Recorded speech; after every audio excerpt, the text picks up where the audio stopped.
What's up mga kapuso, ito po ang mga ganap na dapat po natin abangan dito lamang po sa ating kapatid.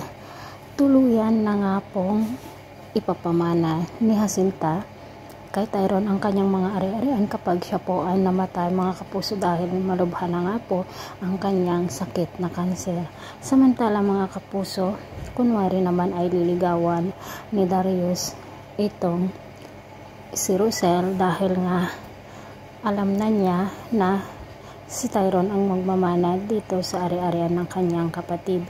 Ngunit may pagtingin naman kaya si Russell dito kay Darius mga kapuso. Sana hindi niya sagutin itong si Darius. Samantala hindi nga tanggap ni Tali na brinake na siya nitong si Vince, at si Belle na ngayon ang nililigawan ni Vince, kung kaya't lalong nadagdagan ang galit ni Tali dito kay Belle mga kapuso, at talaga namang nag-aaway-away pa silang magkakaibigan, at talaga namang pong itong si Belle ay hindi niya pinapatulan itong si Tali mga kapuso.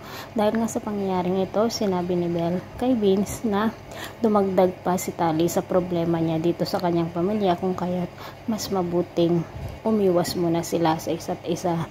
Samantala mga kapuso, muntik na sanang mabuking si Bea dito sa pag-uutos niya dito kay Belle sa hindi karapat-dapat na makipagrelasyon o makipag-date dito kay Chito, katumbas ng pag-i-invest ni Chito dito sa kanilang kumpanya nang dumating si Chris. Ngunit nakapag-isip naman ng alibay itong si Bea mga kapuso.